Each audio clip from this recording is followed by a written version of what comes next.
Things have changed weather-wise. Look at the 24-hour temperature change we have for you.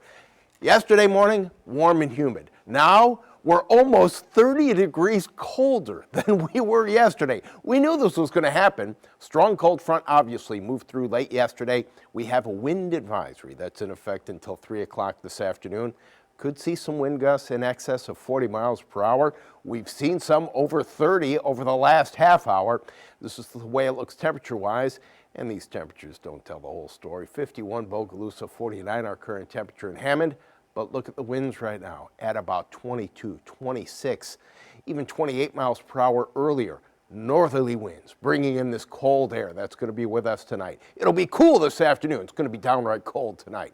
Dew point has come down significantly. It's at 32 right now at Louis Armstrong International Airport. Yesterday morning, it was up close to 70. 51 is our current temperature, but with the wind, feels like it's in the 40s. Skies will stay clear for us all day today. The front is to the south, strong high pressure out to the west, bringing us that northerly wind. And the wind's still going to be a factor for us tomorrow afternoon.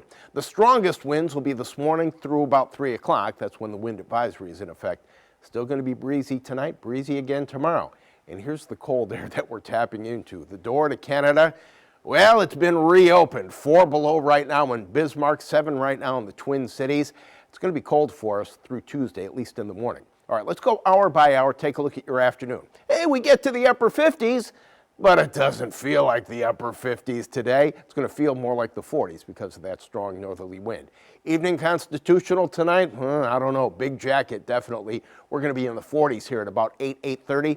And tomorrow morning, now these are going to be the actual temperatures. On the North Shore, I think we're going to be below freezing for an hour or two in a couple of spots. 30 in Hammond, 29 Bogalusa, 33 in Slidell. But factor in that northerly wind. This is what it's going to feel like tomorrow morning. In the 20s in many locations, 32 at the airport, 31 right along the lake. So here's your forecast for today. That wind advisory in effect until 3 o'clock. Sunny, windy, cool, that sums it up. Temperatures in the 50s, no, feeling like the 40s. Tonight, clear, breezy, and cold. We'll be in the 30s in most spots, maybe even below freezing on the North Shore, at least for an hour or two first thing in the morning. Tomorrow afternoon, we only make it to the mid-50s, and it's still going to be somewhat breezy, a northerly wind at about 10 to 15 miles per hour. The warming trend, well, it's slow and it's stubborn. We'll be up to 60 degrees on Tuesday, but I should mention, Tuesday morning is actually going to be the coldest morning behind this front. North Shore in the 20s in some spots, 34, 35 in the metro first thing in the morning Tuesday, but then mid-70s Wednesday, Thursday, another cold front late Thursday. That's your WDSU first warning for